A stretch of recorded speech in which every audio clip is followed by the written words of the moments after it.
dia. Graças e paz. Para quem está aqui, para quem está em casa, o louvor pode sentar. Amém. Então, vamos conversar um pouquinho hoje.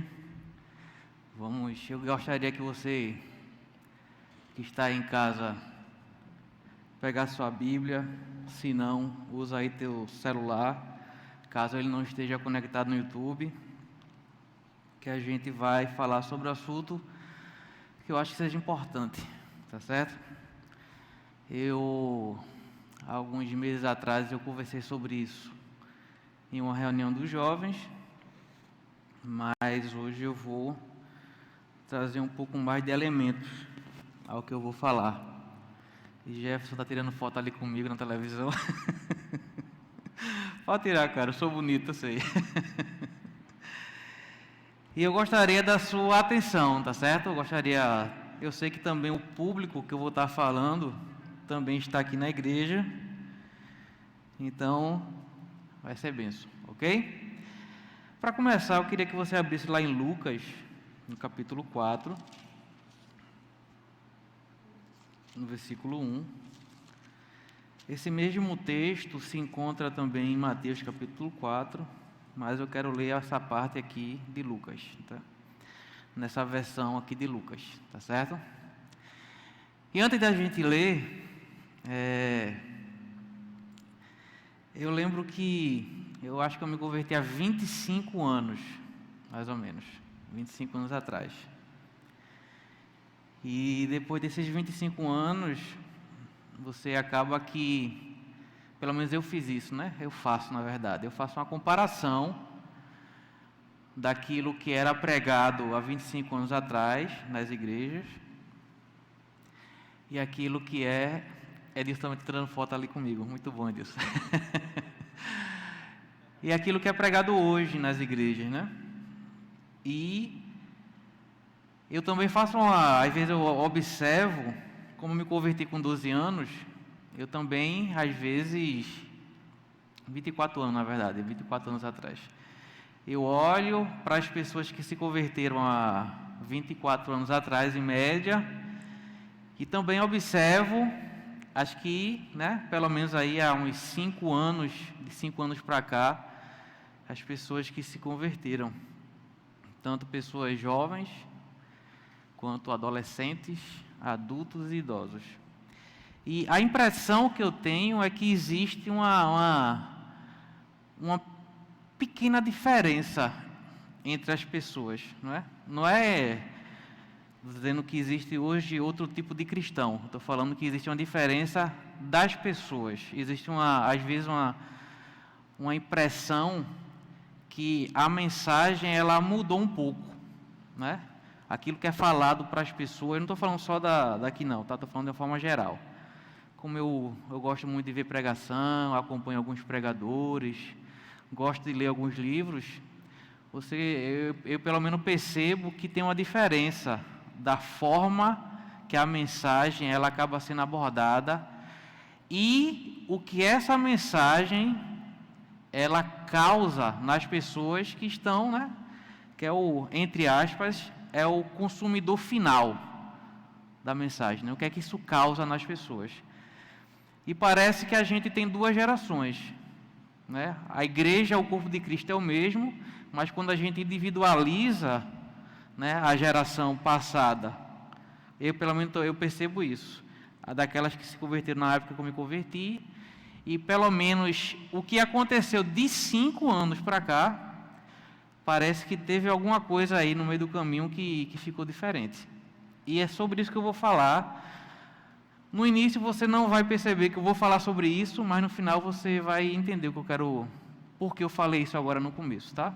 Então eu queria ler Lucas capítulo 4, versículo 1. Eu sei que você sabe, eu acho que você já leu aí até o título, né? Fala um pouco da tentação de Jesus. Eu queria ler com você todo o texto, do versículo 1 ao versículo 13. Tá? Eu sei que você não tem preguiça para isso. Se você não quiser olhar na Bíblia, escuta. Versículo 1. Pleno do Espírito Santo, retornou Jesus do Jordão e foi conduzido pelo Espírito ao deserto, Versículo 2, onde enfrentou as tentações do diabo por 40 dias. Durante todos esses dias não comeu nada, e ao fim desse período, estava faminto. Versículo 3, indagou-lhe então o diabo: se tu és filho de Deus, ordena que esta pedra se transforme em pão. Versículo 4, mas Jesus lhe contestou: está escrito, nem só de pão viverá o ser humano. Versículo 5, então o diabo o levou a um lugar muito alto e lhe mostrou em uma fração de tempo todos os reinos do mundo. 6, e lhe propôs: eu te darei todo o poder sobre eles e toda a glória desses reinos, porque me foram entregues, e tenho autoridade para doá-las a quem bem entender. Versículo 7, portanto, se prostrando me adorares, tudo isso será teu. 8, contudo, Jesus lhe afirmou: está escrito, ao Senhor teu Deus adorarás e só a Ele darás culto. Letícia, você me desconcentrou. Versículo 9, mas pode ter a foto, viu? Em seguida, o diabo levou para Jerusalém e o colocou sobre a parte mais alta do templo e o desafiou: se tu és o filho de Deus, lança-te daqui para baixo. Versículo 10, pois como está escrito, aos seus anjos ordenará a teu respeito para que te protejam. 11, eles te sustentarão sobre as suas mãos, para que não batas com o teu pé contra alguma pedra. Versículo 12, repreendeu-lhe Jesus: dito está, não tentarás o Senhor teu Deus. E no versículo 13, e assim, tendo concluído todo tipo de tentação, o diabo afastou-se dele até o tempo oportuno. Amém? Aqui ninguém disse amém, mas tudo bem. Então, gente, nessa história da tentação de Jesus, eu queria focar, a princípio, né? A gente percebe que Jesus foi tentado, pelo menos é o que está narrado aqui e também em Mateus, em 3 áreas, né? Mas eu queria falar um pouquinho sobre essa segunda área que Jesus foi tentado, que está no versículo 6. Eu vou ser o mais devagar possível e o mais detalhado que eu puder, para que você possa entender. Ok? Varão, por favor, tu me dá um pouquinho de água, por gentileza. Então, no versículo 6, diz que o diabo propôs algo a Jesus. Veja só. No versículo 6, o texto está dizendo aqui que o diabo propôs algo a Jesus. O que é propor alguma coisa? Propor alguma coisa é submeter, obrigado, varão, submeter alguma coisa à apreciação, ou oferecer como outra opção. O diabo chegou para Jesus e fez uma proposta de troca. Veja só.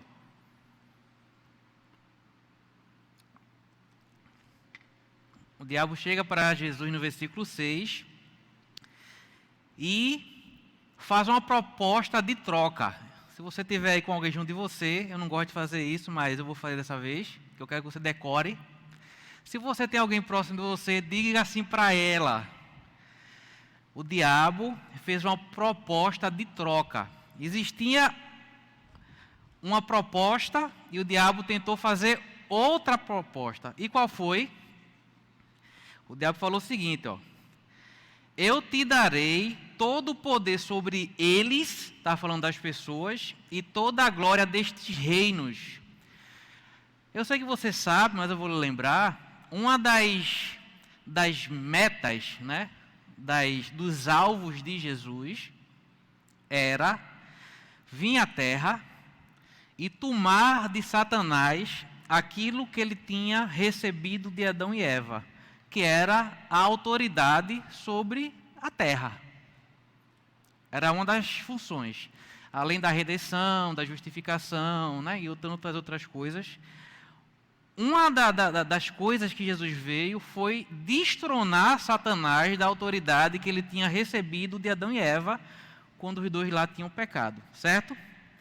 E para que isso acontecesse, Jesus tinha que fazer algo. Mas nesse texto, o texto está dizendo que Satanás propôs outra alternativa para conseguir um dos objetivos de Jesus. Não é? Eu não sei se você sabe, mas para Jesus conseguir derrotar Satanás e tomar a autoridade que ele tinha recebido de Adão e Eva, Jesus tinha que morrer na cruz e ressuscitar. Ele tinha que fazer isso para tomar da mão de Satanás essa autoridade.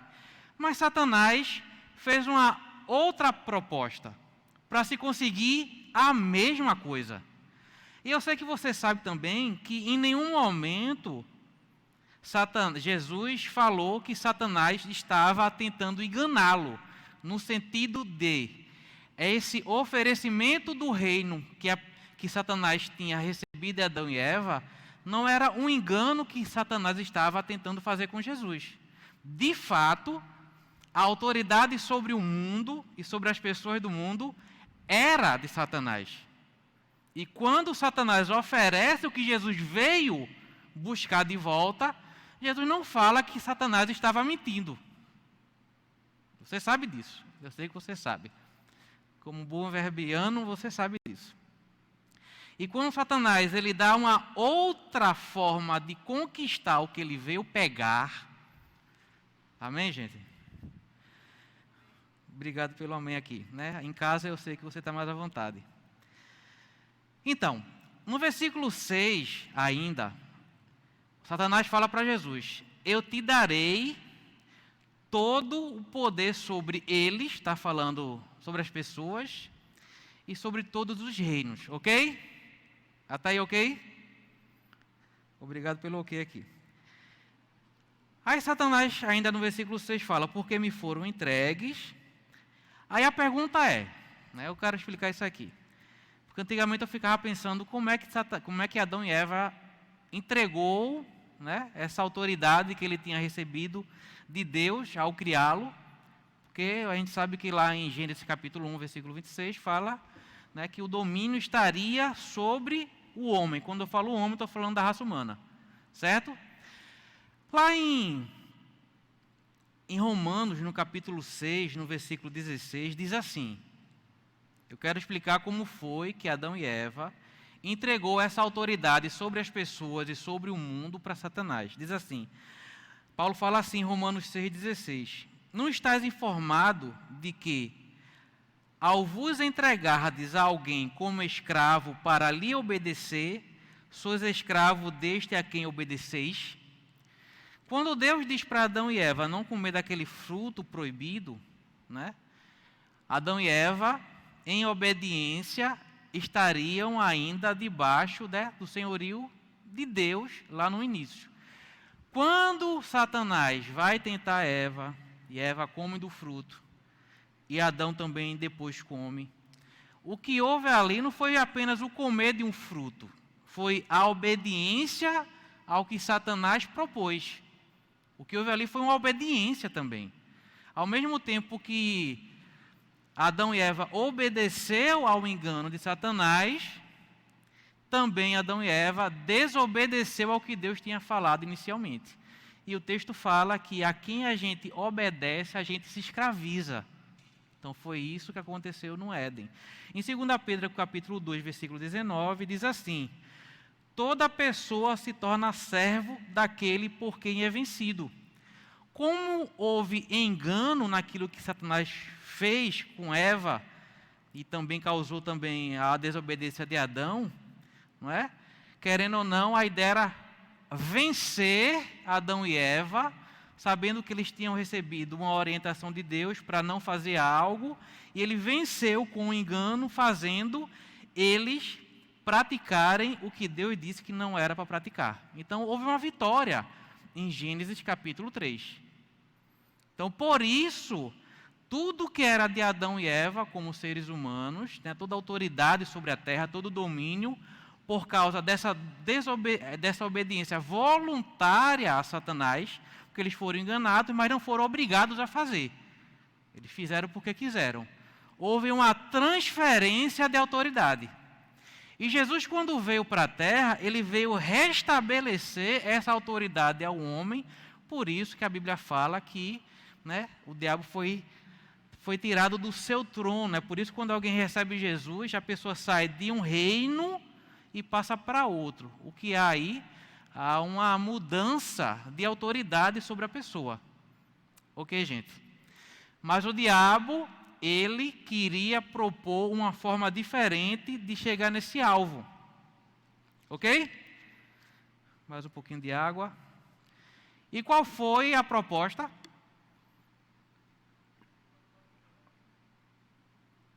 Olha, Jesus, se você se prostrar e me adorar, eu lhe dou o que eu recebi de Adão e Eva. Agora, eu não sei se você percebeu, né? Eu acredito que sim, que Jesus aqui estava sendo tentado. Jesus não estava aqui brincando com Satanás de conversar. Vamos conversar aqui para ver onde é que a gente chega nesse negócio aqui. Jesus estava sendo tentado. Mas Jesus estava sendo tentado a adorar Satanás? Lógico que não.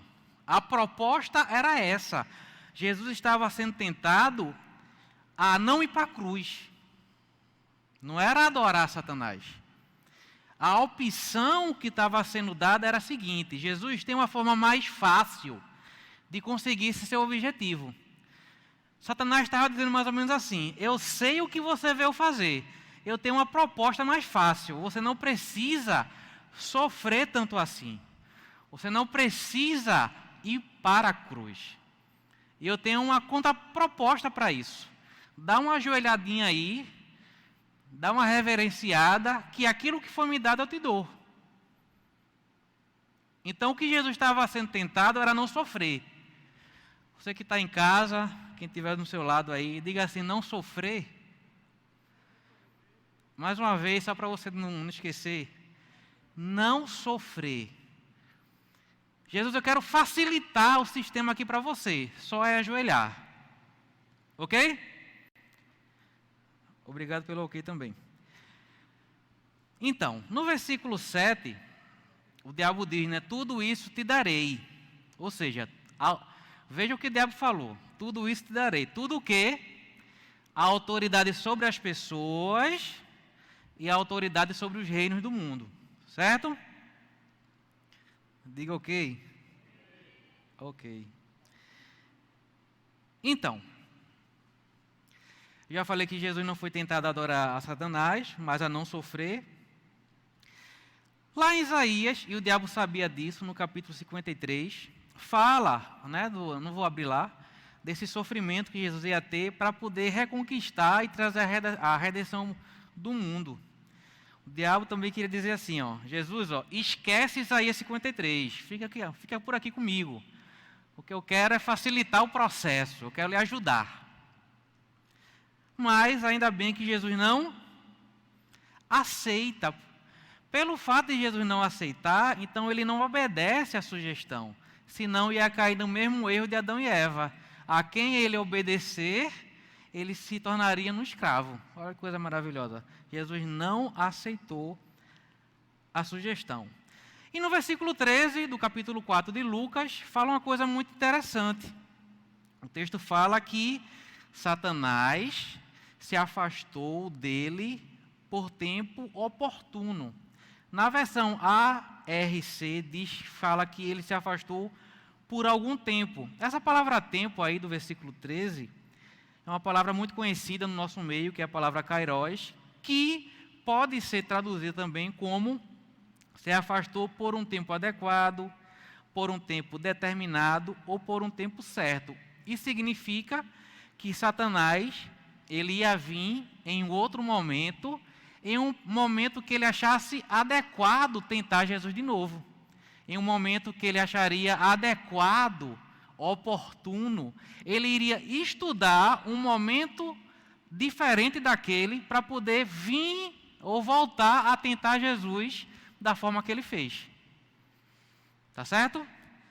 Você pode dizer, ok. Então, Satanás iria ver um momento exato, certo que seria para ele voltar a tentar Jesus. E isso aconteceu. Não sei se você sabe, mas isso aconteceu. E eu quero mostrar para você quando foi que isso aconteceu. Gente, Jesus foi tentado por Satanás outra vez e na mesma área. Agora, em um ambiente completamente diferente. Fernando, isso tudo o que tu estás falando, o que é que tem a ver com a tua introdução? Tenha calma. Abra lá em Mateus, capítulo 16.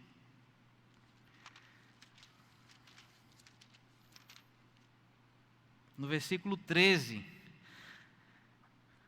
Satanás, a Bíblia fala, em Lucas capítulo 4, versículo 13, que Satanás ia ver um momento certo, um momento que para ele seria adequado, um momento que ele acha que Jesus poderia cair naquela tentação. Mas antes de ler Mateus 16, como Jesus estava sendo tentado em Lucas capítulo 4, e eu vou mostrar em outro momento que Jesus também estava sendo tentado, isso significa dizer que para que alguém seja tentado, a pessoa ela quer a opção daquilo que está sendo oferecido, mas ela rejeita aquilo que ela quer. Eu vou repetir, tá? Eu sei que você já foi tentado em várias áreas da sua vida, e como Jesus foi tentado, e em Hebreus fala que ele foi tentado como nós, mas sem pecado. Uma coisa é ser tentado, outra coisa é cair na tentação e errar. Em Hebreus fala no capítulo 14, eu acho que é no versículo 15, que Jesus foi tentado como nós. Na nova tradução da linguagem de hoje, fala que ele foi tentado do mesmo modo que a gente é tentado, do mesmo modo. Então, a gente pode supor que Jesus queria a opção que foi dado, mas ele rejeitou a opção porque ele sabia como deveria conquistar essa autoridade. Mas Jesus não queria a primeira opção, que ele sabia que tinha que fazer, que era sofrer e morrer na cruz. Ele foi atraído pela opção de não passar pela cruz. Ele não foi atraído para se ajoelhar diante de Satanás. Ele foi atraído por não sofrer. Amém, gente? Ele foi atraído. Ele queria até aquela opção, mas ele rejeitou essa opção. E lá em Mateus capítulo 16, no versículo 13, eu quero mostrar o ambiente que Jesus foi tentado na mesma área. Um ambiente completamente diferente de Lucas capítulo 4 e de Mateus capítulo 4, que é a mesma coisa. Em Lucas capítulo 4, Jesus estava em um deserto, né? Mas em Mateus capítulo 16, versículo 13, ele estava em uma cidade chamada de Cesareia, junto dos seus discípulos. Então, para Satanás, o momento adequado para tentar Jesus na mesma coisa foi em Cesareia, junto dos seus discípulos. Ok? Então, Mateus capítulo 16, versículo 13, diz assim, vamos ver o ambiente e o que é que estava acontecendo nesse ambiente para que Satanás achasse adequado tentar Jesus na mesma coisa. 13, quando Jesus chegou à região de Cesareia de Filipe, consultou seus discípulos, quem as pessoas dizem que o Filho do Homem é? E eles responderam, alguns dizem que é João Batista, outros Elias, e ainda há quem diga Jeremias ou um dos profetas. Então Jesus interpelou, mas vós, quem dizeis que eu sou? E Simão Pedro respondeu, tu és o Cristo, o Filho do Deus vivo, ou seja, você é o Messias. 17, ao que Jesus lhe afirmou, abençoado és tu, Simão, filho de Jonas, por isso não foi revelado a ti por carne ou sangue, mas meu Pai que está nos céus. 18. Da mesma maneira eu te digo que tu és Pedro, e sobre esta pedra edificarei a minha igreja, e as portas do Hades, ou do inferno, não prevalecerão contra ela. 19. Eu darei a ti a chave do reino dos céus. O que ligares na terra haverá sido ligado nos céus, o que desligares na terra haverá sido desligado nos céus. E então ordenou aos seus discípulos que a ninguém dissessem ser ele o Cristo. Então, a gente vai ler mais alguns textos, mas veja o ambiente novo, diferente que Jesus estava em relação ao deserto. Foi o ambiente aonde Jesus disse para Pedro que aquilo que Pedro falou em reconhecer que Jesus era o Messias tinha sido uma revelação de Deus. É a primeira vez, de forma direta, que Jesus fala da inauguração ou da criação da sua igreja. Quando ele diz que ele vai edificar a sua igreja, é a primeira vez que Jesus fala sobre esse povo, e que as portas do inferno não iam prevalecer sobre essa igreja. E fala sobre a autoridade que essa igreja ia ter. Olha, o que vocês ligarem na terra, será ligado no céu. O que vocês desligarem na terra, vai ser desligado no céu. Então, em um ambiente onde Jesus basicamente está falando sobre a inauguração da sua igreja, sobre uma revelação dada por Deus a Pedro, e sobre a autoridade da igreja sobre a terra, foi um ambiente que Jesus agora foi tentado. Eu vou mostrar como ele foi tentado. Você que está em casa, né, que está no seu lado aí, vamos tentar interagir hoje. Diga assim para a pessoa que está ao seu lado: presta atenção agora, que agora eu vou chegar na gente. Ok, gente? Bota no chat aí, isso aí. Edson está falando aqui, bota no chat aí. Escreve esse negócio aí, presta atenção. Diga assim para o seu irmão: presta atenção agora, agora que negócio bom vai começar.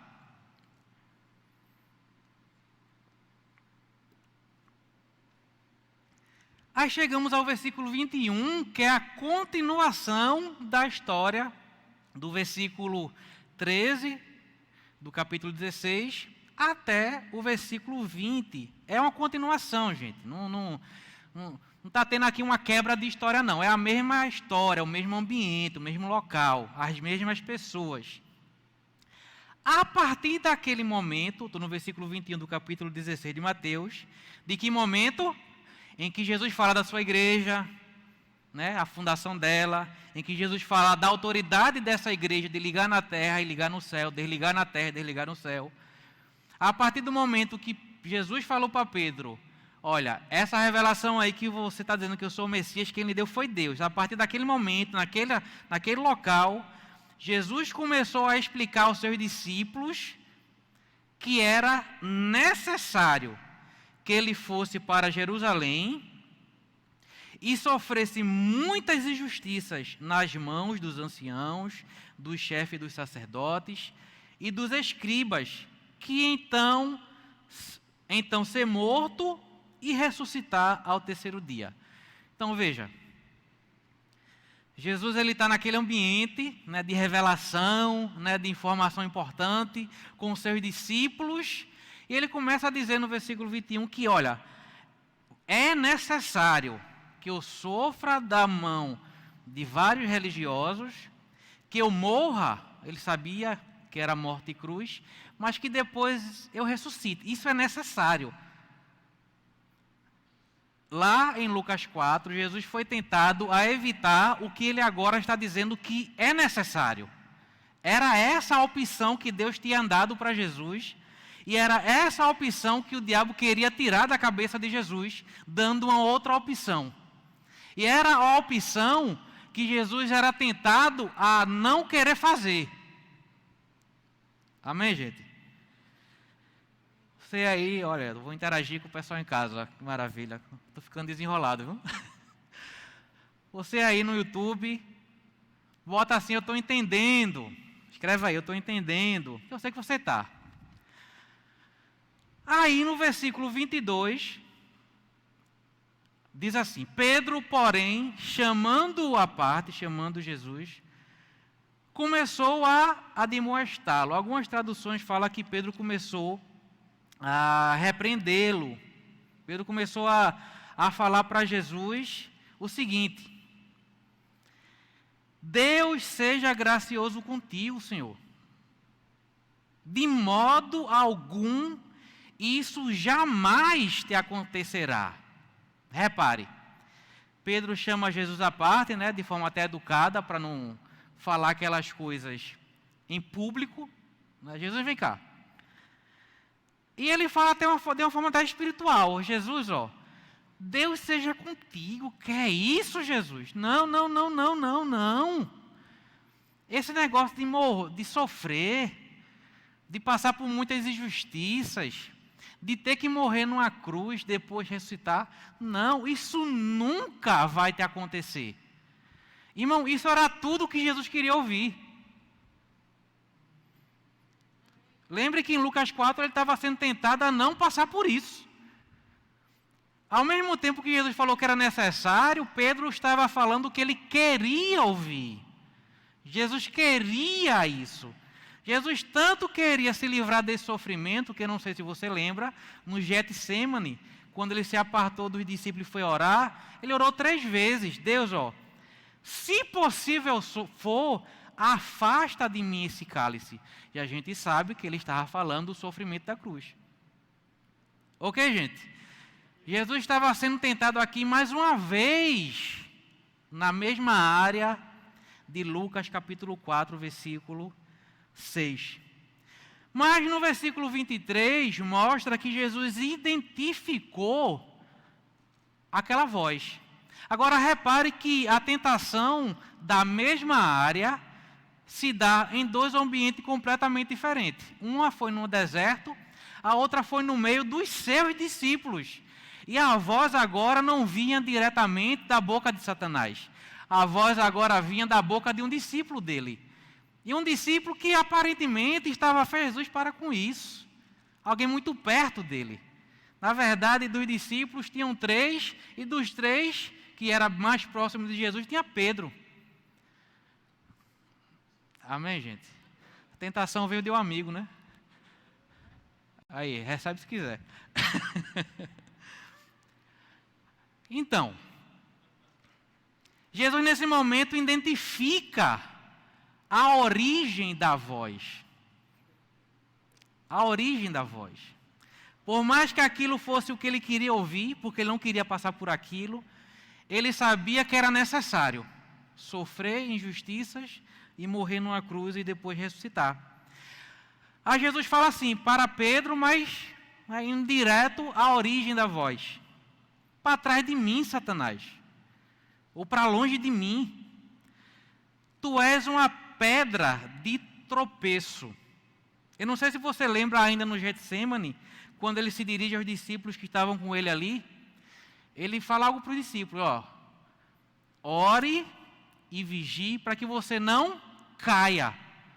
Então, a função da tentação é derrubar. E quando Jesus fala para Satanás aqui, né, mas falando para Pedro, olha, você é uma pedra de tropeço. O que Jesus queria dizer é, você está querendo me derrubar.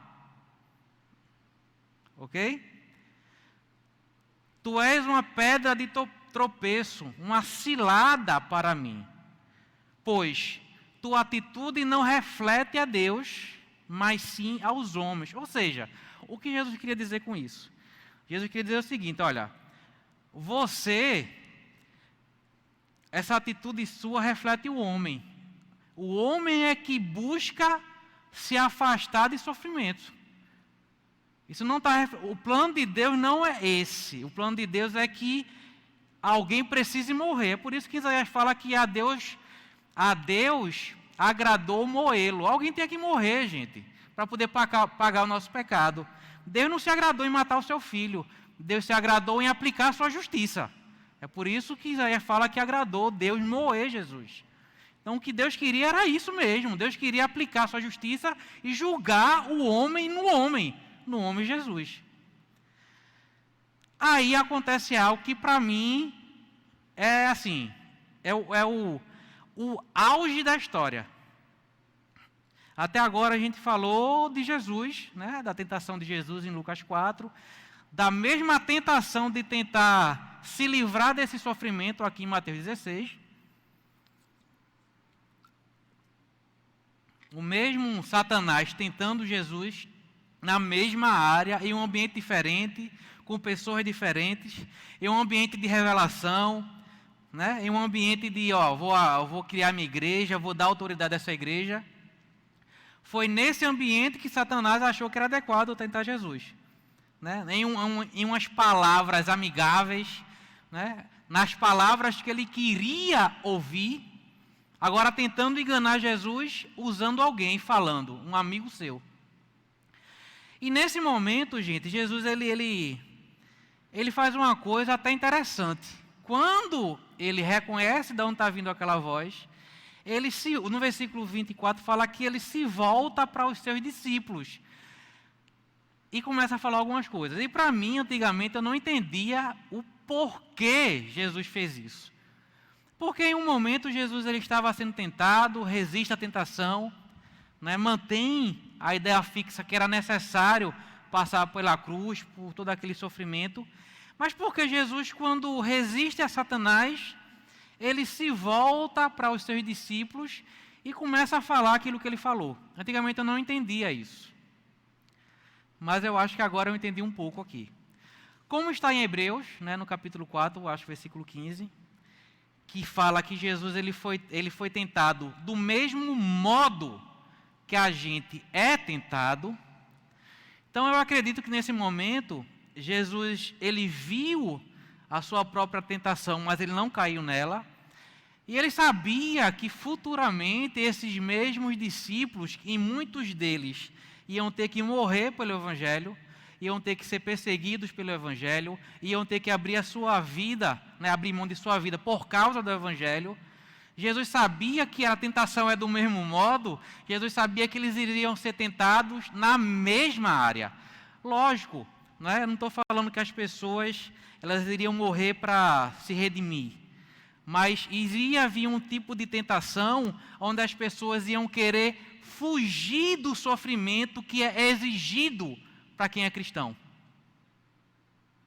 E Jesus se volta para os seus discípulos e, parecendo sem sentido, se eu não falasse isso que eu falei agora, que eu também não entendia, parece sem sentido Jesus se voltar para os seus discípulos e começar a falar aquilo que ele falou.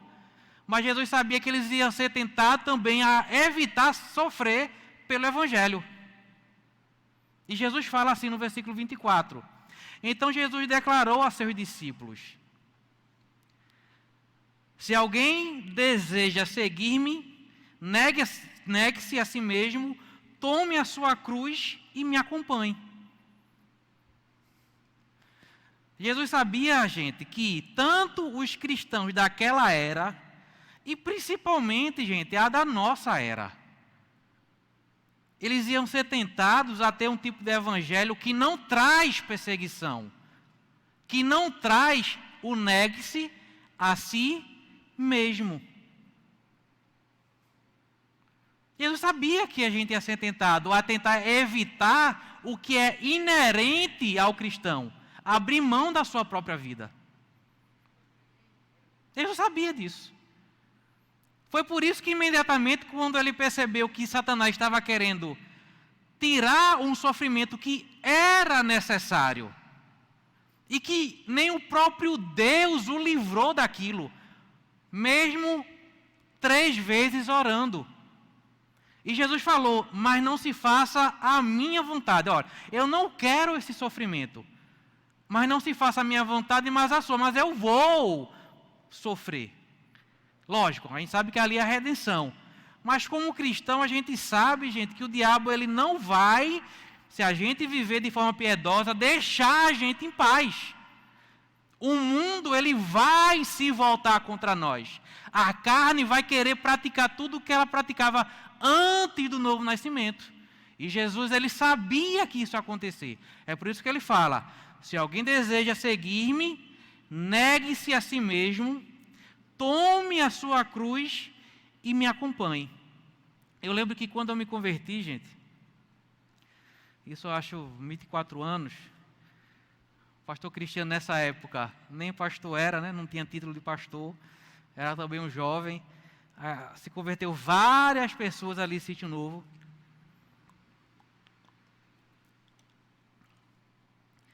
E eu lembro que o primeiro texto que me ensinaram quando eu me converti foi esse. Não essa história que eu expliquei, mas esse texto que Jesus falou: você quer me seguir? Ok. Negue-se a si mesmo, tome a sua cruz e siga-me.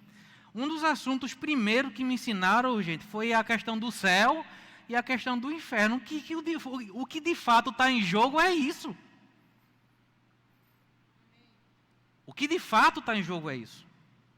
Não é?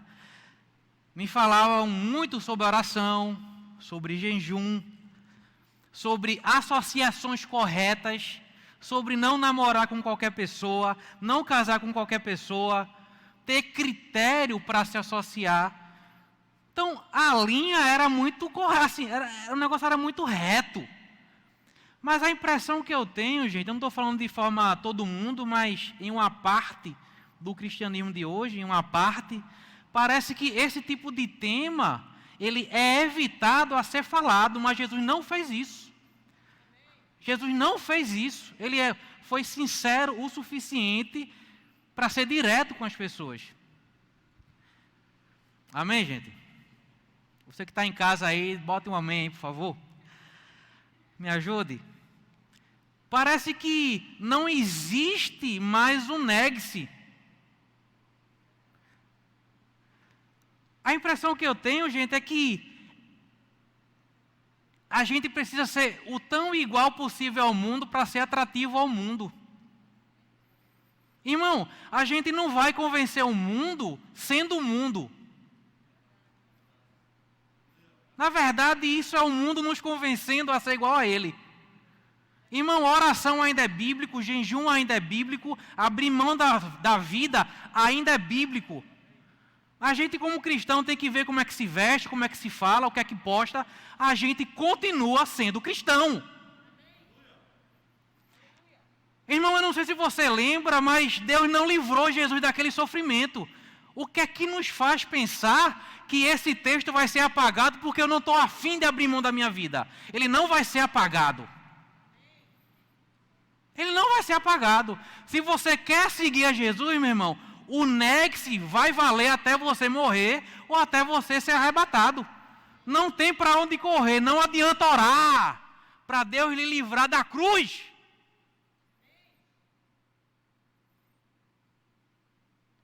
Irmão, Deus não vai abrir mão no texto que fala que a gente tem que namorar com pessoas da mesma fé. Isso não vai mudar. Não vai mudar. Não adianta. Não existe um cristianismo verdadeiro adaptado. Isso não existe. Se você quiser seguir a Jesus, o que tem é isso. Se você não quiser, é um resultado seu, é um problema seu. Amém, gente? Você, como cristão, tem que olhar o que você está postando. Você representa alguém que você está servindo. Eu não sei se você sabe, gente, mas Paulo falou que o nosso corpo não nos pertence mais. Ele agora é templo do Espírito Santo. Irmão, você vai ter que olhar o decote que você usa. Você vai ter que ver a saia que você usa. A calça que você usa.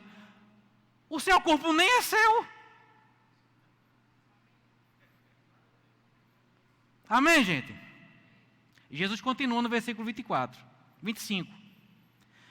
Porquanto quem quiser salvar a sua vida, a perderá. Ou seja, quem quiser tentar adaptar a coisa para salvar o não abrir mão, o não negar-se, o texto que Jesus está falando, a palavra que Jesus utiliza aqui é que essa pessoa vai perder a sua vida. E ele continua, mas quem perder a sua vida, ou seja, quem abrir mão daquilo que precisa ser aberto mão, por minha causa. Irmão, não é pela igreja, não é pelo departamento que você participa. Jesus fala que perder a sua vida por minha causa. A causa de se negar, de pegar a cruz, de perder a vida, é por causa de Jesus. Então significa dizer, irmão, quando a pessoa não quer perder a sua vida, a causa é contra Jesus. Se o perder é por causa dele, o não querer perder como cristão é contra ele. Mas o negócio está tão diluído, gente, que a gente não, Jesus entende. Não, gente, é essa a palavra. É isso aqui. Não é o que eu quero acreditar sobre Jesus. Já está aqui, gente. Não dá para diluir. Ou é por causa dele, ou é contra Ele. E ponto. Se você não quer abrir mão da sua vida, é contra Ele que você não abre. Se você abrir mão da sua vida, é por causa dEle que você abre. Mas, Fernando, não tem um jeitinho? Não tem um jeitinho. Porque a Bíblia também fala que esse mesmo Jesus que falou isso é o mesmo ontem, hoje e para sempre. Isso não vai mudar nunca. Se a pessoa se converter amanhã, está valendo para amanhã, está valendo para nós hoje e valeu para quem veio lá atrás. Ou abre mão por ele ou não abre contra ele. Fernando, isso é muito pesado. Reclame com quem disse. Irmão, se você não quiser esse Jesus, não tem outro. É esse que disse. Irmão, e outra coisa, deixa eu falar outra coisa aqui, gente. A gente está numa sociedade, gente, que nos doutrinou a se vitimizar. Mas ninguém me entende. Ninguém sabe o que eu estou passando. Irmão, independente daquilo que você está passando, que seja bom ou ruim, esse texto não vai mudar. Ou abrir mão para seguir, ou não vai seguir. Vai se enganar pensando que está seguindo. E ele não vai mudar, gente. Ele não vai mudar. 26. Pois que lucro terá uma pessoa se ganhar o mundo inteiro, mas perder a sua alma? Ou o que poderá dar o ser humano em troca de sua alma? Mas o Filho do Homem virá na glória de seu Pai com os seus anjos, e então recompensará cada um de acordo com suas obras. Irmão, não existe amigo do Evangelho, não existe meio cristão, isso não existe. Ou é discípulo ou não é. Ou faz o que é para fazer, ou você não participa disso. Amém, gente? Não fique com medo não, digam um amém aí no chat aqui também. É isso mesmo, não tem outra coisa não. Ou eu pego o Jesus da Bíblia, ou não existe outro. A Bíblia não fala que não existe salvação em outro? Não adianta diluir Jesus e criar outro não, gente. Não existe salvação em outro. Para aliviar a atenção, Hebreus capítulo 4, versículo 15. Amém, gente? Irmão, ou você acredita na Bíblia, ou você acredita em outra coisa.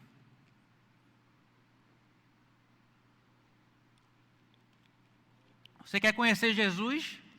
Você vai ler Mateus, Marcos, Lucas e João. Aí você vai ver quem é Jesus. Amém? Para a gente se encaminhar para o final, Hebreus capítulo 4, versículo 15. Diz assim: eu comecei com a tentação de Jesus e cheguei na gente, não foi? Foi Jesus que inventou isso. Ele passou pela sugestão de não passar pela cruz, percebeu que isso ia ser um assunto tão relevante para os seus discípulos, ele se volta para os seus discípulos e quis dizer assim: olha, do jeito que eu não posso fugir daquilo que está destinado para mim, se você quiser ser meu discípulo, você não vai poder, fugir do que está destinado para você. E o que está destinado para a gente como cristão é: se quiser me seguir, negue-se a si mesmo, tome a sua cruz e siga-me. Não adianta orar, não adianta mudar de igreja, porque lá é mais diluído o negócio. Se quiser seguir, vai ter que ser isso aqui. Hebreus, capítulo 4, versículo 15.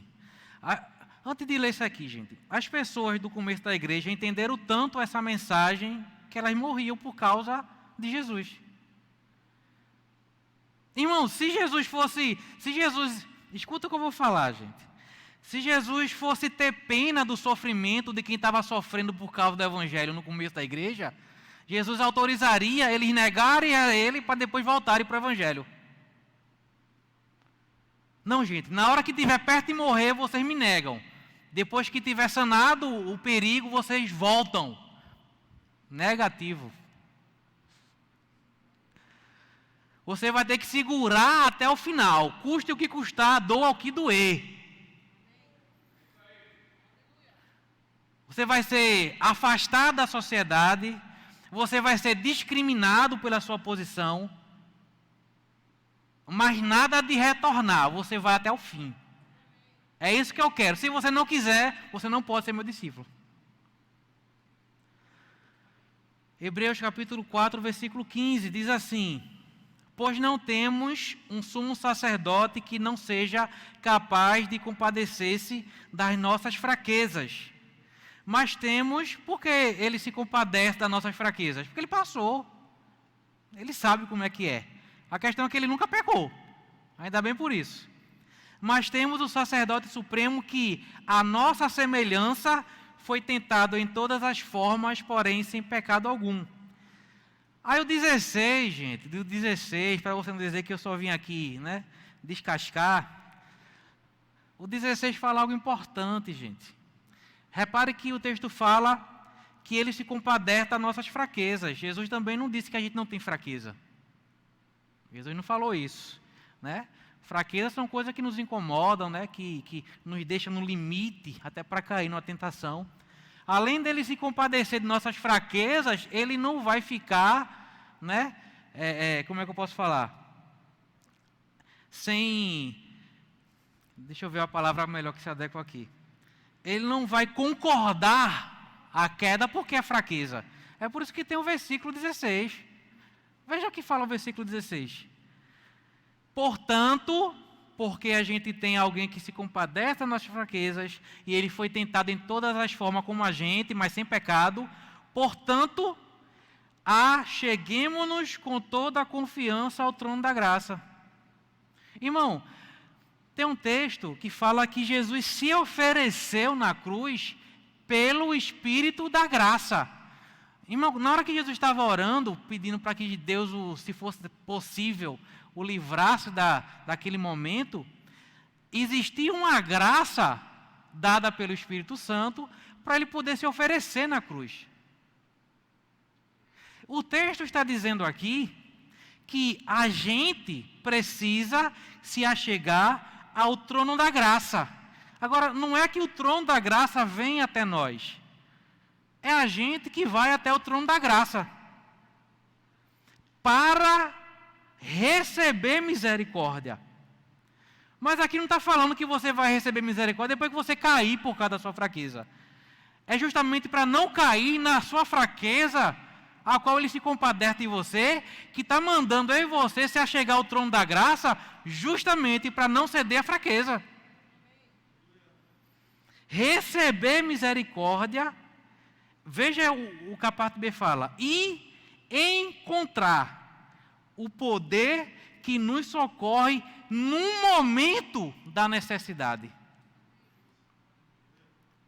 O texto está dizendo que a gente precisa se achegar ao trono da graça com toda a confiança, para que a gente receba misericórdia e encontre o poder que vai socorrer. Não é o poder que vai perdoar, porque a gente caiu, é que vai socorrer para não cair. Aí o que é que a gente tem hoje? Não é todo mundo, mas é uma parte. Irmão, a gente vive nas redes sociais, né? A gente gosta de eventos, de conferências, de tantas coisas. Mas a única forma, pelo menos é o que eu estou vendo, o que eu entendo, de conseguir alcançar misericórdia, e esse poder que nos socorre no momento da fraqueza, a única forma é se achegar ao trono da graça. E não tem como se achegar ao trono da graça sem uma palavrinha mágica. Orar. Irmão, a oração, ela não ficou, né, desnecessária nesse período pós-moderno que a gente vive. Porque essa palavra, parece que é tão pesada, não é? Orar. É uma coisa que parece que é evitada.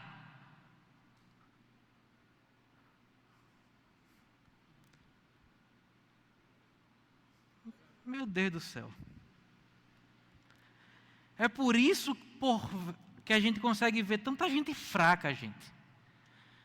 Tanta gente. Gente, uma vez uma pessoa falou, me deu uma observação, né? Falou uma observação para mim. Fernando, parece que depois da pandemia muita gente parou de vir para a igreja. Tipo assim, ele queria dizer que pessoas se desviaram. Irmão, a pessoa passa um período de 3, 4 meses sem poder vir para a igreja por causa de um decreto, e depois haver um desvio. Gente, no começo da igreja não tinha nem igreja, não é templo. O povo ia para dentro do mato, para dentro de cova, para dentro de cemitério. As catacumbas romanas, o pastor está falando. Debaixo de perseguição. Mas as pessoas, elas continuavam, gente. Sabe por quê? Porque elas sabiam aonde encontrar graça. Para no momento da fraqueza ter força. Amém, gente? Então existe uma exigência para ser cristão, mas existe uma graça para poder ser. E essa graça está em um lugar chamado trono da graça. E o texto fala que a gente precisa se achegar a essa graça. E receber misericórdia. E encontrar o poder que nos socorre no momento da fraqueza. A única forma, gente, de resistir ao diabo, a única forma de resistir à nossa natureza carnal, a única forma de ficar firme, a única forma de encontrar poder que nos assistencia é no trono da graça. E o texto manda a gente se achegar, se aproximar, buscar. Essa função é minha e sua.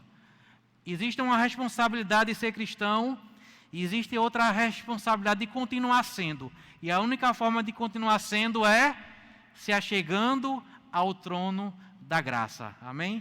Fiquem na paz. Bom domingo para vocês, bom almoço, Deus abençoe.